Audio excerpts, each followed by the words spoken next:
أشهد أن محمد رسول الله۔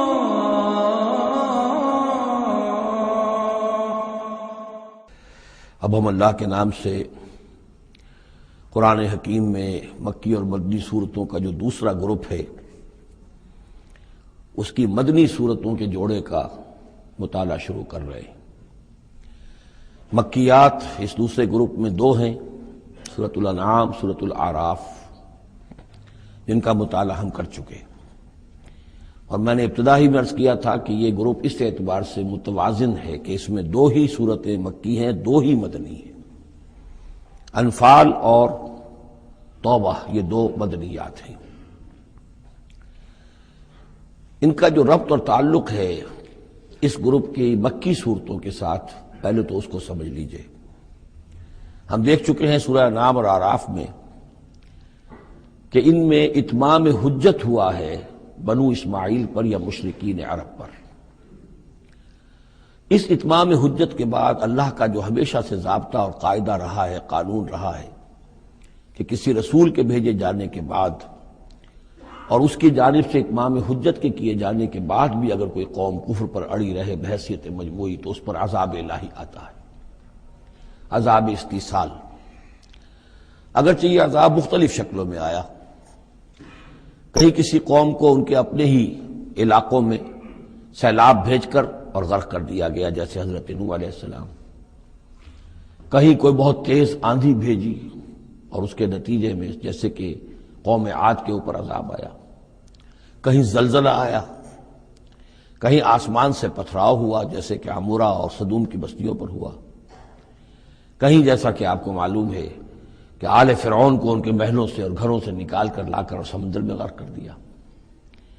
تو قریش پر جو عذاب آیا ہے اللہ تعالیٰ کا وہ اپنی نوعیت میں منفرد ہے، چونکہ حضور خود قرشی تھے، بنی اسماعیل میں سے تھے، اور آپ نے اتمام حجت کر دیا ان پر 13 برس تک 12 برس تک دعوت دے کر، تو اب گویا کہ وہ عذاب الہی کے مستحق ہو گئے تھے۔ لیکن یہ عذاب الہی جو ہے قریش پر جو آیا ہے وہ بالاقساط آیا ہے۔ اس کی قسط اول ہے کہ جو غزوہ بدر میں ان تک پہنچی، انہیں مکے سے نکالا گیا جیسے کہ آل فرعون کو ان کے محلات سے نکالا گیا اور لا کر سمندر میں غرق کیا گیا۔ وہ مکہ دار الحرم تھا، وہ تو جگہ تھی حرم، لہذا وہاں سے انہیں نکالا گیا، اور میدان بدر میں پہلی قسط عذاب الہی کی انہیں وصول کرنی پڑی۔ ان کے 70 سردار کھیت رہے اور معجزانہ طریقے پر کھیت رہے، اس میں کوئی شک نہیں کہ جیسے عذاب الہی پہلے قوموں پر آتے تھے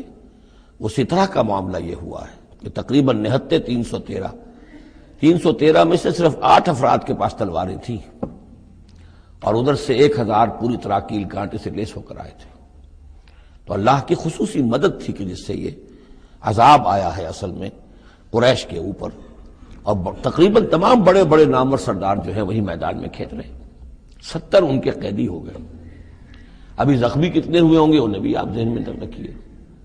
تو یہ عذاب کی پہلی قسط تھی جو غزوہ بدر میں آئی ہے، اور پھر عذاب کا آخری مرحلہ آیا ہے سن 9 ہجری میں، جب مشرکین عرب کو آخری الٹیمیٹم دے دیا گیا کہ اب بس چند مہینے کی تمہیں مہلت دی جا رہی ہے، اس کے اندر اندر یا ایمان لے آؤ اور یا تمہیں تہہ تیغ کر دیا جائے گا۔ فَإِذَا انْسَلَخَ الْأَشْهُرُ الْحُرُمُ فَاقْتُلُوا الْمُشْرِكِينَ حَيْثُ وَجَدتُّمُوهُمْ۔ اب یہ انتہائی یوں سمجھیے کہ توہین اور تذلیل کے ساتھ چیلنج تھا۔ یہ دوسری بات ہے کہ وہ سب لوگ ایمان لے آئے اور یہ قتل عام کی نوبت نہیں آئی، لیکن یہ کہ یہ آخری قسط تھی۔ وہ آخری قسط جو ہے سورہ توبہ میں بیان ہوئی ہے، اور عذاب کی پہلی قسط جو ہے وہ سورہ انفال میں ہے۔ ان دونوں صورتوں کو جمع کر دیا گیا تاکہ انعام اور اعراف میں بنو اسماعیل پر یا مشرکین عرب پر اتمام حجت، اور انفال اور توبہ میں ان پر جو عذاب الہی نازل ہوا اس کی تفصیل۔ تو یہ تو ہے معنوی ربط اس گروپ کی مکی اور مدنی صورتوں کے مابین۔ باقی جو یہ سورہ انفال ہے اس کے بارے میں نوٹ کر لیجئے کہ غزوہ بدر کے فوراً بعد متصلاً بعد نازل ہوئی ہے، گویا کہ سورہ آل عمران جو ہم پڑھ چکے ہیں اس سے پہلے ہے اس کا نزول، اس کے اکثر و بیشتر حصے سے پہلے نازل ہوئی۔ تو یہ زمانی ترتیب جو ہے اگر یہ ذہن میں نہ رہے تو پھر اس سے کافی خلجان پیدا ہو جاتا ہے۔ اس کا جو پس منظر ہے وہ یہ غزوہ بدر کا معاملہ سمجھنا بہت ضروری ہے۔ دیکھیے یہاں تفصیل کا موقع تو ہے نہیں، میں نے سیرت النبی علیہ صاحب الصلاۃ والسلام سے منہج انقلاب نبوی کے جو مختلف سٹیپس ہیں کہ اس میں کن کن مراحل سے ہو کر آپ نے دین کے غلبے کا جو فرض منصبی آپ کے حوالے کیا گیا تھا اس کی تکمیل فرمائی۔ تو اس میں یوں سمجھیے کہ ایک مرحلہ تھا جو مکے میں طے ہو گیا، اور اصل میں 4 مرحلے تھے: دعوت، تنظیم، تربیت اور صبر محض۔ وہاں ہاتھ اٹھانے کی اجازت نہیں تھی۔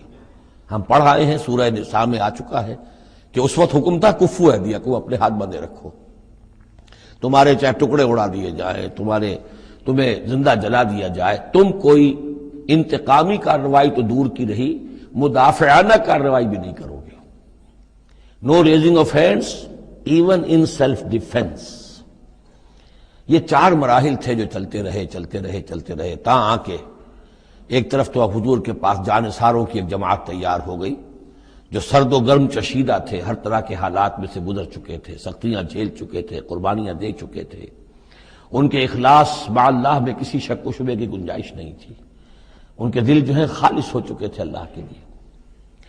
اور دوسری طرف یہ کہ اللہ تعالیٰ نے ایک دارالہجرت کا انتظام کر دیا،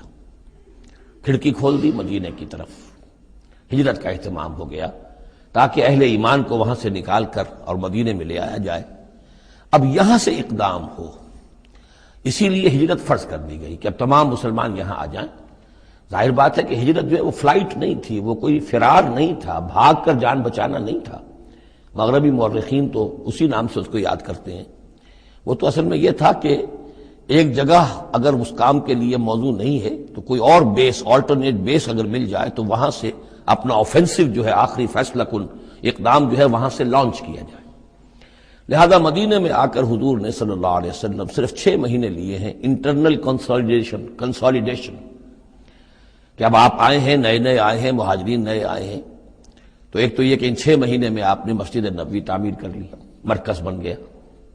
گورنمنٹ ہاؤس بھی ہو گیا یہ، اور پارلیمنٹ ہاؤس بھی ہو گیا، دارالندوہ بھی ہو گیا، دارالعلوم بھی ہو گیا، خانقاہ بھی ہو گئی، عبادت گاہ بھی ہو گئی، مرکز ہو گیا۔ ثانیاً آپ نے انصار اور مہاجرین کے اندر مواخات کرا دی، ایک انصاری ایک مہاجر بھائی بنا دیے۔ تیسرے یہ کہ آپ نے بہت بڑا کام یہ کیا کہ جو یہود کے قبیلے وہاں آباد تھے ان کو آپ نے ان کے ساتھ ایک معاہدہ کر لیا، جوائنٹ ڈیفنس آف مدینہ، میثاق مدینہ، مدینے کی ایک مدافعت جو ہوگی وہ مشترک ہوگی، کوئی بھی حملہ آور آئے گا باہر سے تو مل کر مسلمان اور یہودی اس معاملے میں ایک ملت ہوں گے اور دفاع کریں گے مدینے کا۔ بس 6 مہینے آپ نے اس کام میں لیے، 7ویں مہینے سے پھر آپ نے کچھ چھوٹے چھوٹے دستے بھیجنے شروع کر دیے، چھاپا مار دستے سمجھ لیجئے، کہ جس سے وہ جو کیروان روٹس تھے، قریش کی لائف لائن یہی تھی، ان کا تجارتی سلسلہ تھا، شام کی طرف قافلے جو جاتے تھے وہ بدر سے ہو کر گزرتے تھے، بدر کے قریب سے، اور بدر جو ہے مدینے سے قریب تر تھا، مکے سے فاصلہ زیادہ ہے، اور جو قافلے جاتے تھے یمن کو وہ طائف سے ہو کر گزرتے تھے۔ تو آپ نے ان راستوں کے اوپر چھاپا مار دستے بھیجنے شروع کر دیے۔ جدید اصطلاح میں اس کو یہ کہا جائے گا کہ اکنامک بلاکیڈ آف مکہ۔ 8 ایسی مہمیں غزوہ بدر سے پہلے ثابت ہیں 1.5 سال کے اندر۔ 6 مہینے آپ نے وہ لیے، 1.5 سال اور 2 سال کے بعد غزوہ بدر ہو گیا ہے۔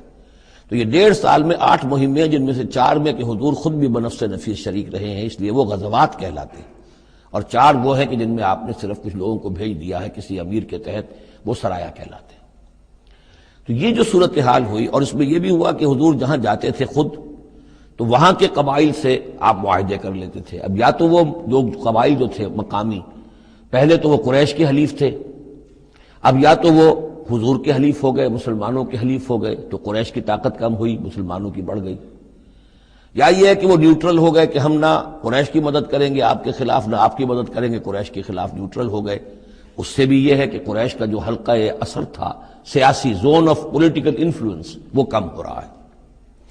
یہ 2 چیزیں ایسی ہوئی ہیں، political isolation of Quraysh and economic blockade of Mecca, جس کے نتیجے میں مکے والے جو ہیں پھر یوں سمجھیے کہ تنگ آمد بجنگ آمد، ورنہ مکے والوں کی طرف سے کوئی آغاز ثابت نہیں ہے تاریخ میں کہ حضور کے اور مسلمانوں کے مکے سے جانے کے بعد ان کی طرف سے کوئی ابتدا ہوئی ہو، کوئی انیشیٹو لیا گیا۔ دو واقعات خاص طور پر ایسے ہو گئے کہ ایک چھوٹا سا آپ نے ایک دستہ بھیجا تھا نخلا، اور یہ نخلا جو ہے یہ مکے اور طائف کے مابین ہے، تو سمجھیے کس قدر فاصلے پر،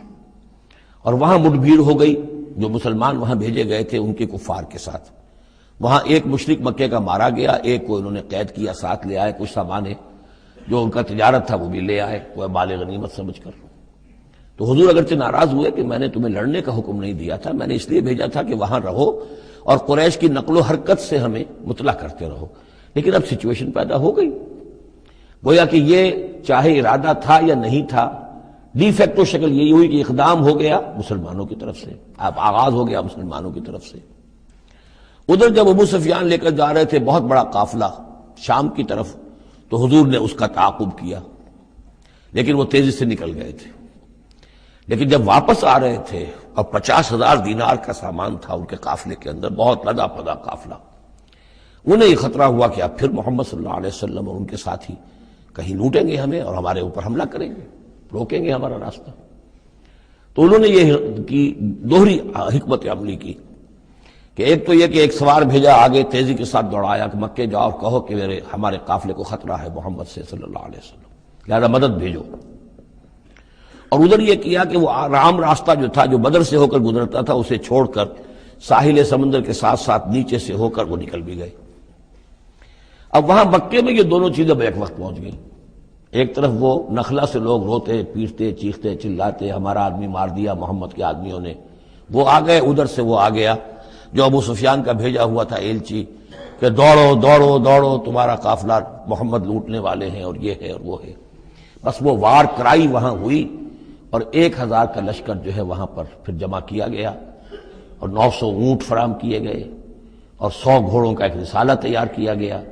اور وہ لوگ مکے سے نکل آئے۔ یہ صورتحال ادھر ہو رہی تھی۔ ادھر یہ ہے کہ حضور صلی اللہ علیہ وسلم نے مدینے میں پہلے تو یہ فیصلہ کیا تھا کہ اب یہ قافلہ واپس آنے والا ہے تو اب اس قافلے کا تعاقب کریں، ابھی جنگ وغیرہ کا آپ کو گمان نہیں تھا، ابھی مدینے ہی میں آپ نے یہ جو ہے اس ایسا ارادہ ظاہر کیا کہ جیسے پہلے بھی گئے تھے، جب قافلہ جا رہا تھا شام کی طرف تو تعاقب کیا تھا، ایسے جب آ رہا ہے تو اسے انٹرسیپٹ کریں۔ لہذا ایک تو مشاورت ہوئی ہے مدینے میں، آیا چلنا چاہیے یا نہیں چلنا چاہیے وہ میں بعد میں عرض کروں گا جب ہم آیتیں پڑھیں گے۔ پھر جب کچھ لوگ نکل آئے اور یہ نہیں سمجھا گیا تھا کہ کوئی جنگ ہونی ہے، کوئی بڑا لشکر آ رہا ہے، اس وقت تک اطلاع نہیں تھی، اسی لیے بس جو جس کے ہاتھ میں آیا، کسی کے پاس نیزہ تھا، کسی کے پاس کچھ اور تھا، تلواریں 8 تھیں، گھوڑے کل 2 تھے، وہ چل پڑے۔ چلو اس لیے کہ مسئلہ تو قافلے کا مسئلہ ہے نا، کوئی جنگ تو ہے نہیں، کوئی لشکر وشکر تو آ نہیں رہا۔ جب آپ کچھ سفر طے کر کے مقام صفرا تک پہنچ گئے تو وہاں وحی آ گئی اور آپ کو اطلاع بھی پہنچ گئی، اطلاع بھی پہنچ گئی کہ ابو جہل جو ہے 1,000 کا لشکر لے کر مکے سے چل پڑا ہے، اور وحی بھی آ گئی، اللہ نے بتا دیا کہ اے نبی اب یہ 2 شکلیں ہیں، جنوب سے مکے کی طرف سے ایک لشکر آ رہا ہے، کیل کانٹے سے لیس ہے، شمال سے قافلہ آ رہا ہے، اور میرا یہ وعدہ ہے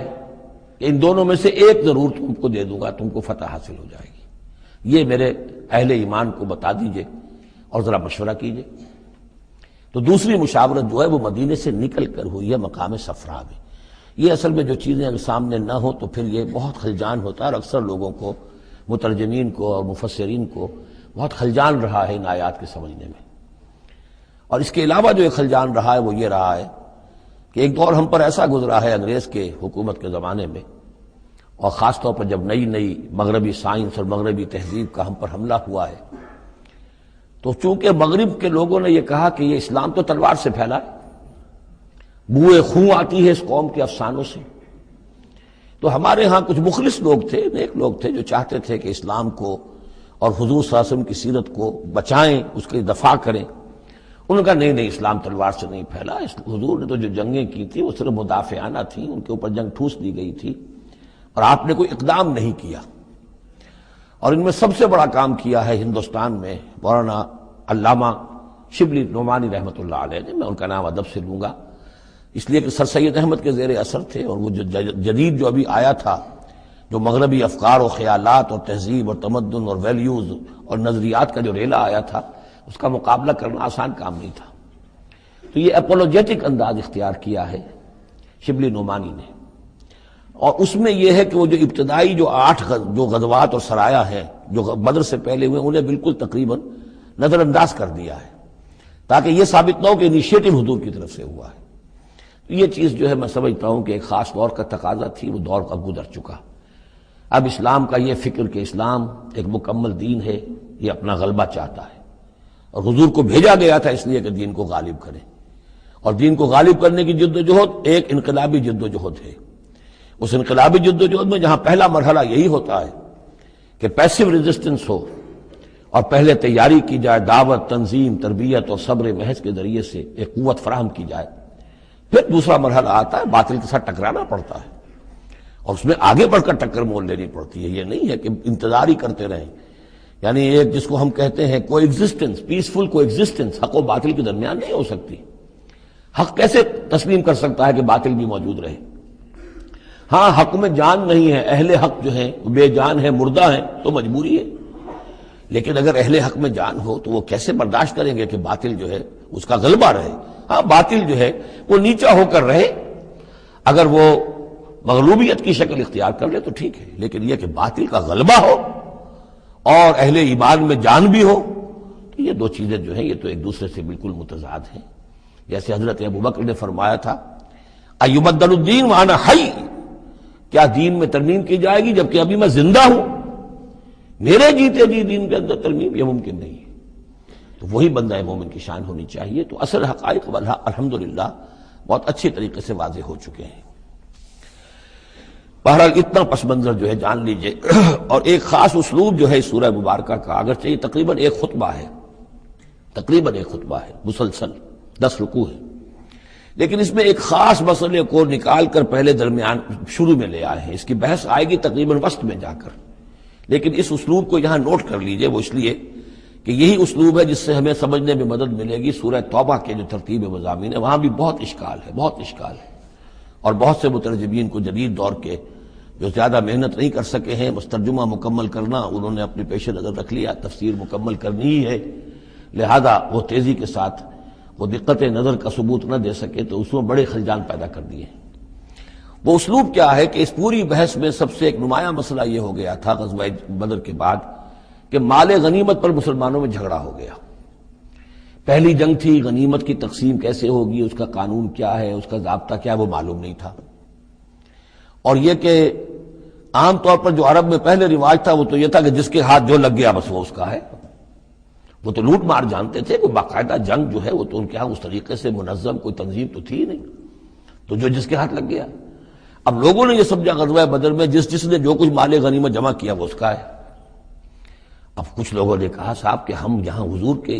حفاظت کے لیے مامور تھے، یہاں پہرے پر تھے، ہم تو مال جمع نہیں کر سکے، تو کیا مطلب ہے ہمارا کوئی حصہ نہیں ہوگا؟ یا یہ ہے کہ کچھ بزرگوں نے کہا جو وہ اتنی بھاگ دوڑ تو نہیں کر سکتے جتنے نوجوان کر سکتے تھے، بھاگ کر دوڑ کر ادھر سے ادھر جمع کر لینا، لیکن یہ کہ ان کی حیثیت ہوتی ہے، وجاہت ہوتی ہے، تو ایک جھگڑا پیدا ہو گیا کہ یہ کس طریقے سے تقسیم ہو، کس کا کتنا حق ہے۔ تو اس جھگڑے کا ذکر کر کے سورت شروع کی ہے، لیکن اس کے اوپر کوئی بات یہاں نہیں کی، بلکہ کیٹیگوریکل بات کی ہے کہ جڑ کاٹ دی اس کی، لیکن اس پر جو اصل حکم ہے وہ بعد میں آئے گا وسط سورت میں۔ مال غنیمت کے لیے یہاں لفظ آیا انفال، یسألونک عن الانفال، اے نبی یہ آپ سے انفال کے بارے میں پوچھ رہا ہے۔ انفال جمع نفل کی، نفل کہتے ہیں کسی اضافی شے کو، جیسے نماز فرض ہے، یہ سنت مؤکدہ ہے، یہ فلاں ہے، یہ نفل ہے، اضافی ہے، آپ کی مرضی پر ہے، پڑھیں نہ پڑھیں۔ تو جو کہ جنگ میں اصل شے جو مطلوب ہوتی ہے وہ فتح ہوتی ہے، مال غنیمت تو ایک اضافی شے، بونس ہے جو مل گیا، ورنہ اصل شے جو ہے وہ مال غنیمت جو ہے پیش نظر جنگ میں نہیں ہوتی۔ لوٹ مار میں اصل شے جو ہے وہ لوٹ مار کا مال ہوتا ہے، لیکن جب جنگ ہوتی ہے تو جنگ میں تو اصل چیز جو مقصود ہے وہ فتح ہے۔ تو اس حوالے سے مال غنیمت کو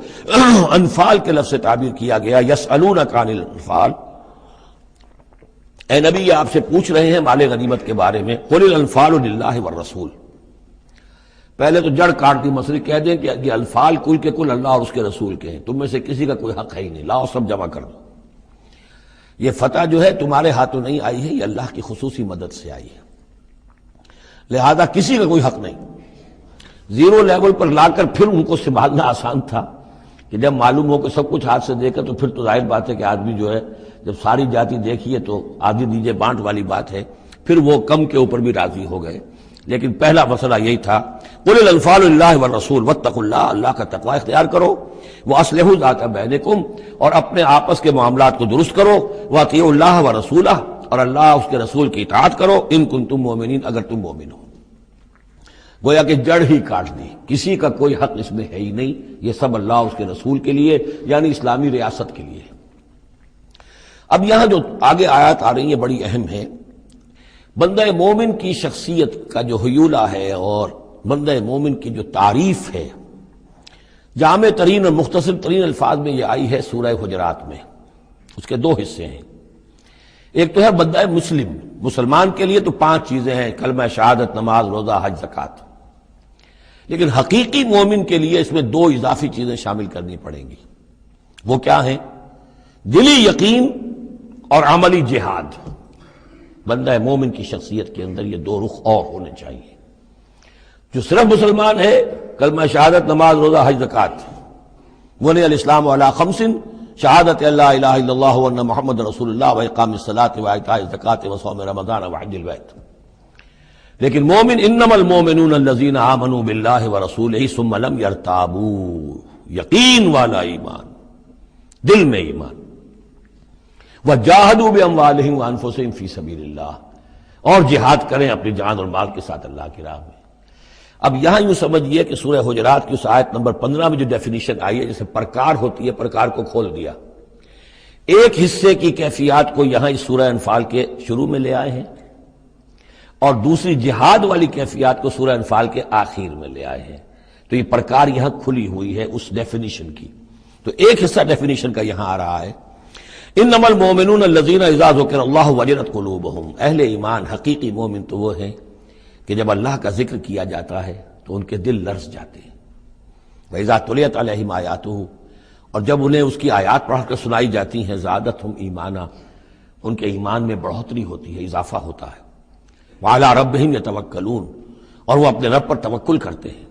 الَّذِينَ يُقِيمُونَ الصَّلَاةَ، جو نماز کو قائم رکھتے ہیں۔ وَمِمَّا رَزَقْنَاهُمْ يُنْفِقُونَ، اور جو کچھ ہم نے انہیں دیا ہے اس میں سے اللہ کے لیے، اللہ کے دین کے لیے خرچ کرتے ہیں۔ انفاق فی سبیل اللہ مراد۔ اولئک ھم المؤمنون حقا، یہ وہ لوگ ہیں جو سچے مومن ہیں، حقیقی مومن ہیں۔ لیکن نوٹ کر لیجئے یہ بھی ابھی آدھی ڈیفینیشن آئی ہے، اس سورہ مبارکہ کے آخر میں آئے گی، اور وہاں جا کے پھر یہی الفاظ آئیں گے۔ یہ آیت نمبر 74 ہے، والذین آمنوا وہاجروا وجاہدوا فی سبیل اللہ والذین آووا ونصروا اولئک ھم المؤمنون حقا لہم مغفرۃ ورزق کریم۔ اس کے بعد ایک آیت اور بعد میں ہے، سورت ختم ہو جاتی ہے۔ تو لاسٹ بٹ 1 آیت اور ادھر پہلی کے بعد دوسری، ان 2 جگہ پر ایمان کے حقائق کو تقسیم کر کے، پرکار کو کھول کر، گویا کہ پوری سورت کو ان 2 کے درمیان میں لے لیا گیا ہے، گود میں لے لیا گیا ہے۔ ایمان کی ڈیفینیشن کے یہ 2 حصے جو ہیں ان کی گود میں۔ اب یہاں سے پھر شروع ہو رہا ہے غزوہ بدر کا، کما اخرجک ربک من بیتک بالحق، جیسے کہ نکالا آپ کو اے نبی آپ کے رب نے آپ کے گھر سے حق کے ساتھ۔ یعنی آپ کا یہ بدر کی طرف روانہ ہونا جو ہے یہ اللہ تعالیٰ کی ایک سکیم کا حصہ تھا، اللہ کی اپنی ایک تدبیر ہے۔ وَإِنَّ فَرِيقًا مِّنَ الْمُؤْمِنِينَ لَكَارِهُونَ، اہل ایمان میں سے کچھ لوگ اسے پسند نہیں کر رہے تھے۔ یہ کون لوگ تھے؟ یہ ہے وہ پہلی مشاورت جو مدینہ ہی میں ہوئی ہے۔ ان میں ظاہر بات ہے مدینہ میں منافق بھی تھے، جن کا خیال یہ تھا لڑنے بھیڑنے کا، لوٹ مار کرنے کا، یہ کوئی فائدہ ہے بھلا؟ اچھی تبلیغ کرنی چاہیے، اچھی بات کہنی چاہیے، نیک بات کہنی چاہیے، یہ کیا طریقہ ہے؟ منافقین کا ایلیمنٹ موجود تھا جو اس کو پسند ہی نہیں کرتے تھے، اس لیے کہ جنگ کا سلسلہ چل نکلا تو ہمیں بھی جانا پڑے گا، ہماری جان اور مال کے اوپر بھی آنچ آئے گی، تو نپ دی ایول ان دی بڈ، اس سے تو بہتر ہے کہ اس کو یہیں پر ختم کرو۔ اس اعتبار سے ویسے بھی کچھ انسانی فطرت ایسی ہوتی ہے، کچھ نیک سرشت لوگ بھی ہوتے ہیں کہ آخر اس سے کیا فائدہ نکلے گا؟ ابھی کوئی خاص جو ہے قریش کی طرف سے تو اقدام ہوا نہیں تھا، ہم آگے بڑھ کر جو ہے یہ جو بات اقدام کر رہے ہیں تو آخر اس کا فائدہ کیا ہے؟ تو یہ اس قسم کی باتیں اس وقت کہی گئیں۔ ان فریقا من المؤمنین لکارہون، اب یہ مومنین ان میں سے اہل نفاق بھی ہو سکتے ہیں اور سادہ لوگ اور نیک دل جو مسلمان ہیں وہ بھی ہو سکتے ہیں۔ یجادلونک فی الحق بعدما تبین کانما یساقون الی الموت وهم ینظرون، اور وہ جھگڑ رہے تھے آپ سے حق کے معاملے میں، جبکہ بات ان پر بالکل واضح ہو چکی تھی۔ یہ دوسری آیت میرے نزدیک جو دوسری مشاورت ہوئی ہے مقام صفرا پر، اس سے متعلق ہے۔ وہ یہ کہ وہاں سے جب مکے سے آپ چلے تو اس وقت تک کسی لشکر وغیرہ کی کوئی اطلاع نہ آپ کو تھی اور نہ اس کا کوئی گمان تھا ابھی۔ وہ تو ایسے ہی تھا جیسے پہلے 8 مرتبہ جو ہے وہ جو ایکسکرشنز جو ہوئی تھیں، جس طریقے کی مہمات بھیجی گئی تھیں، یہ اسی طرح کی ایک مہم ہے۔ لیکن یہ ہے کہ آگے چل کر جب آپ کچھ دور چل نکل کے آ گئے تھے، یہاں آ کر جو ہے آپ کو وحی بھی آ گئی اور اطلاعات بھی مل گئی کہ صورتحال وہ ہو چکی ہے۔ ایک طرف نخلا سے روتے پیٹتے لوگ پہنچ گئے وہاں، دوسری طرف یہ کہ ادھر سے ابو سفیان کا جو ہے ایلچی پہنچ گیا چیختا چلاتا ہوا، اور 1000 کا لشکر لے کر ابو جہل نکل پڑا ہے بدر کی طرف۔ اب وہ بدر کی طرف آ رہا ہے، ادھر سے قافلہ بدر کی طرف آ رہا ہے شمال سے۔ اس وقت اللہ تعالیٰ نے فرمایا، اور یہ مشاورت جیسا کہ میں نے کہا تھا جیسے کہ حضرت طالوت نے کی تھی، ایک آزمائش اپنی فوج کی کہ جو اس دریا میں سے پانی پیے گا سیر ہو کر پیے گا اس کا مجھ سے کوئی تعلق نہیں،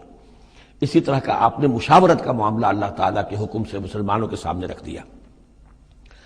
بعدما تبین کانما یساقون الی الموت، وہ لوگ ایسے محسوس کر رہے تھے جیسے انہیں دھکیلا جا رہا ہو موت کی طرف، وہم ینظرون، اور وہ دیکھ رہے ہوں۔ ظاہر بات ہے یہ کیفیت تو کٹر جو منافق تھے وہاں پر انہیں کی ہو سکتی تھی۔ وَإِذْ يَعِدُكُمُ اللَّهُ إِحْدَى الطَّائِفَتَيْنِ أَنَّهَا لَكُمْ، اور جب کہ اللہ تعالیٰ وعدہ کر رہا تھا تم سے کہ ان دونوں گروہوں میں سے ایک تمہیں مل جائے گا، ایک پر تمہاری فتح گارنٹیڈ ہے۔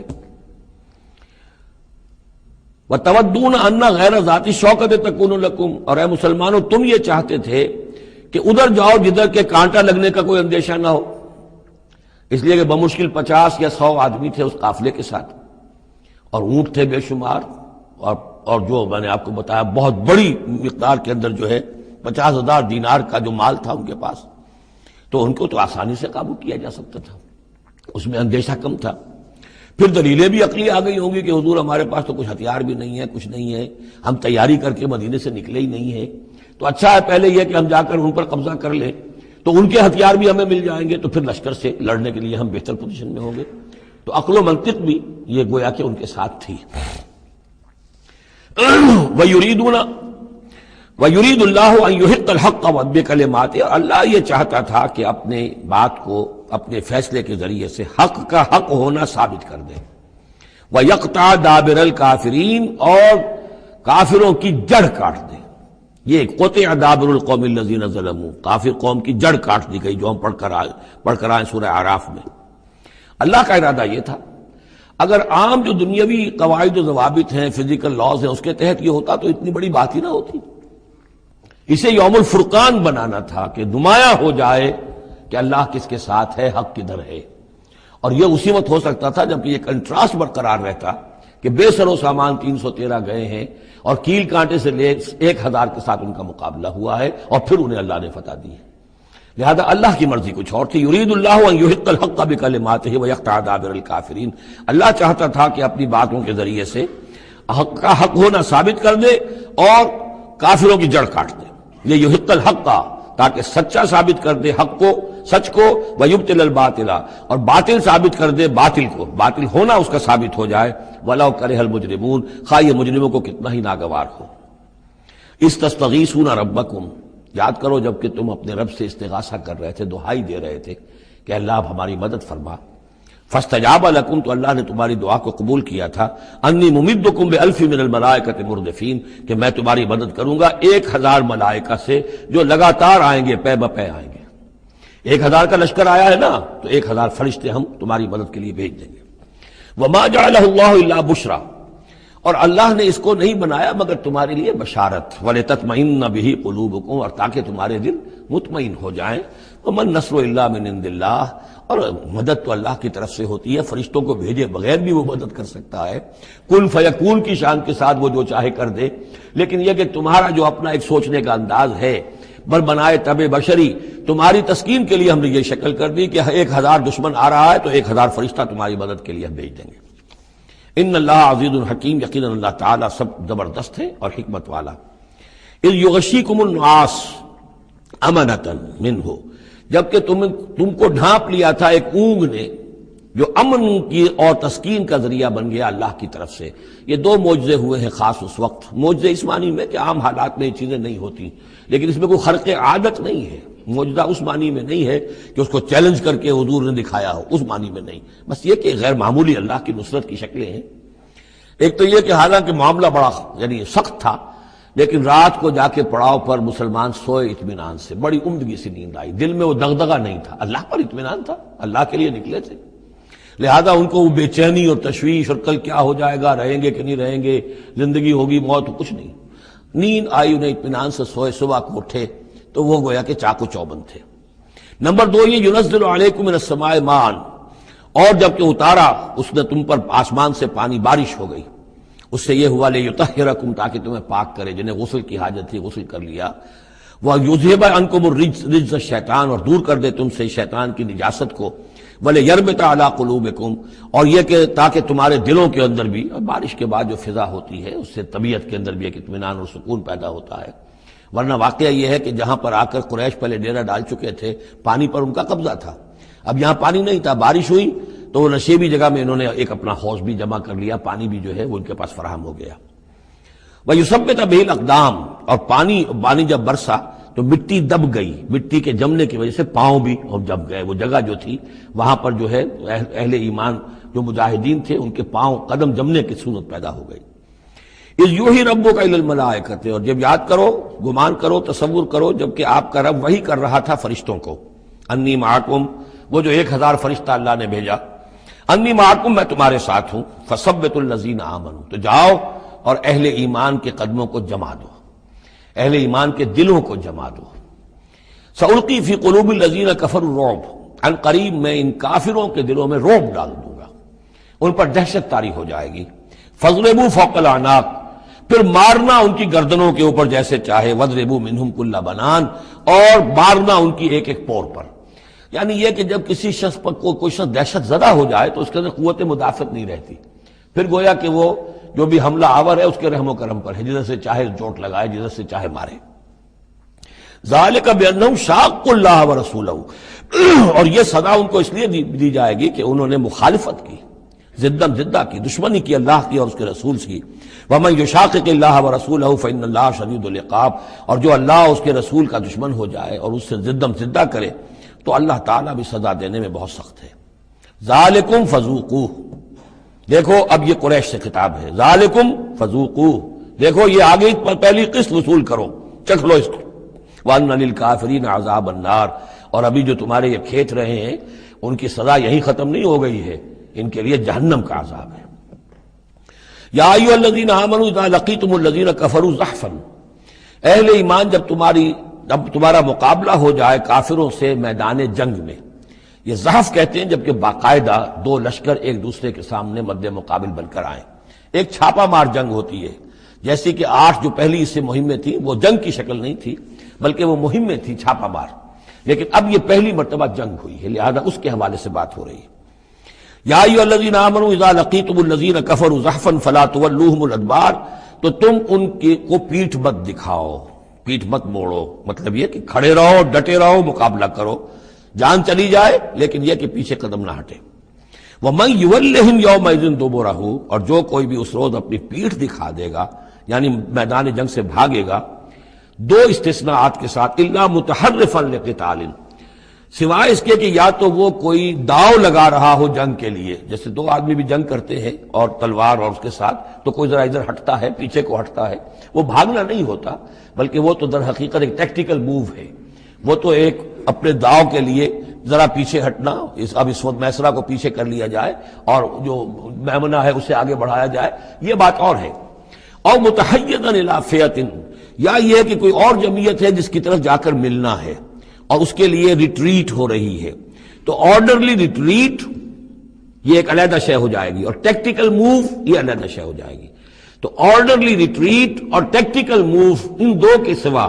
اگر کوئی بھگدڑ کے اندر کوئی جان بچا کر بھاگا، فقط باب غضب من اللہ، تو اس نے تو اللہ کا غضب جو ہے وہ کما لیا۔ ومأواہ جہنم، اس کا ٹھکانہ جہنم ہوگا، وبئس المصیر، اور وہ بہت ہی برا ٹھکانہ ہے۔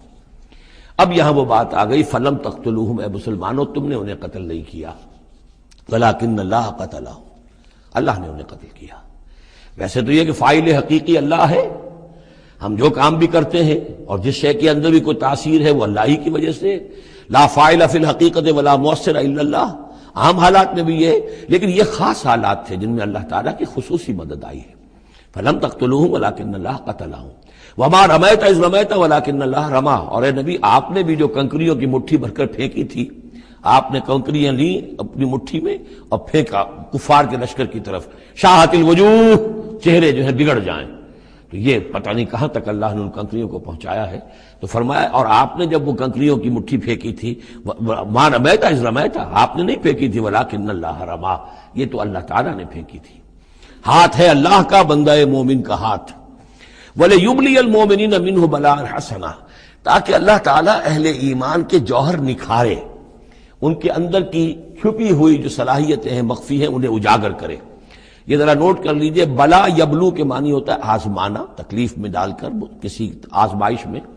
ابلا یبلی جب یہ باب افعال سے آتا ہے تو کسی کے جوہر کو نکھارنا، کسی کی جو خابیدہ جو ہے اس کی صلاحیتیں ان کو ابھارنا، یہ ہے ابلا۔ لیبلی المؤمنین منہ بلاء حسنا، تاکہ اللہ تعالیٰ خوب اہل ایمان کے اوپر ان کے جو ہے جوہر نکھارے۔ ان اللہ سمیع علیم، یقیناً اللہ سب کچھ سننے والا اور جاننے والا ہے۔ ذالکم وان اللہ موہن کید الکافرین، یہ تو ہو چکا، اب اس جنگ کا جو نتیجہ تھا قریش تم نے دیکھ لیا، لیکن آئندہ بھی سمجھ لو اللہ تعالیٰ کافروں کے تمام چالوں کو ناکام بنا دے گا۔ یہ اہل ایمان سے بھی خطاب ہو گیا اور یہ کہ کفار کے لیے بھی، اور پھر کفار سے خطاب ہے، ان تستفتحوا فقد جاءکم الفتح۔ اصل میں ابو جہل جو لشکر کا وہ سمجھیے کمانڈر ان چیف کی حیثیت سے آیا تھا، اسے اتنا یقین تھا کہ میں نے اتنی تیاری کی ہے، اتنا ساز و سامان ہے کہ ہم مسلمانوں کو کچل کر رکھ دیں گے، تو پہلے سے پروپیگنڈا شروع کر دیا تھا، یہ یوم الفرقان ہوگا، یہ پتہ چل جائے گا اللہ کس کے ساتھ ہے۔ اللہ کو تو وہ بھی مانتے تھے، اللہ کے ساتھ دیویوں دیوتاؤں کو مانتے تھے نا، اللہ کے منکر تو نہیں تھے، لیکن یہ کہ ادھر اللہ ہی اللہ تھا، ادھر اللہ کے ساتھ اور منات اور دیوتا اور وہ بھی تھے، تو یہ کہ اللہ کس کے ساتھ ہے یہ ثابت ہو جائے گا۔ یعنی وہ اتنا یقین تھا اسے، جیسے 65 کی جنگ میں لاہور، فال آف لاہور دکھا دیا گیا BBC ٹیلی ویژن کے اوپر، یہ ہو چکا، لاہور جو ہے اس پر تو بھارتی فوج کا قبضہ ہو چکا، اتنا یقینی تھا۔ اسی طرح اس نے یوم الفرقان کہا، تو اسی کو اللہ تعالیٰ نے یوم الفرقان بنا دیا تاکہ منکشف ہو جائے، یہ بات مبرر ہو جائے کہ اللہ کس کے ساتھ ہے۔ اس اعتبار سے اس کی دعا بھی بڑی عجیب ہے، جو اس نے آ کر بدر سے ایک رات قبل جبکہ حضور بھی دعا مانگ رہے تھے اور طویل ترین سجدہ کیا تھا، اس نے بھی دعا کی تھی، اور وہ دعا جو ہے وہ موحدانہ دعا ہے، اس میں کسی لات عزا حبل منات کا کوئی تذکرہ نہیں۔ اللہم، اے اللہ، اقطعنا للرحم وعین الغدات، جس نے ہمارے رحمی رشتے کاٹ دیے ہیں، کل تو اسے ذلیل و خوار کر دے۔ یعنی اس کا جو سب سے بڑا چارج تھا، الزام تھا حضور پر، وہ یہ تھا کہ اس شخص نے آ کر ہمارے خاندانوں میں تفریق پیدا کر دی، بھائی کو بھائی سے جدا کر دیا، ایک بھائی مسلمان ہو گیا وہ علیحدہ ہو گیا، باقی بھائی کافر ہیں، ایک دوسرے کے دشمن ہو گئے، ماں باپ سے اولاد کو جدا کر دیا، شوہر کو بیوی سے کاٹ دیا، بیوی کو شوہر سے کاٹ دیا۔ ہماری طاقت تھی، ہمارا قبیلہ تھا، ہم قریش تھے، ظاہر بات ہے کہ قبائلی زندگی میں اتحاد، یکجوئی، یہی تو چیزیں ہوتی ہیں ساری کی ساری، کہ جس کی وجہ سے ان کی ساکھ ہوتی ہے، تو اس نے تو آ کر ہمارا ستیہ ناش کر دیا۔ اقطعنا للرحم، جس نے رحمی رشتے کاٹ دیے ہیں ہمارے، فاہنہ الغدات، تو اے اللہ کل اسے ذلیل و خوار کر دیجو۔ یہ دعا تھی ابو جہل کی۔ بہرحال اللہ تعالیٰ اب ان سے خطاب کر کے کہہ رہے ہیں کہ اے مشرکین مکہ، ان تستفتحوا، اگر تو تم چاہتے تھے کہ فیصلہ ہو جائے، فقد جاءکم الفتح، تو فتح فیصلہ ہو چکی، فیصلہ اللہ کا آ چکا، معلوم ہو گیا کہ حق کدھر ہے باطل کدھر ہے۔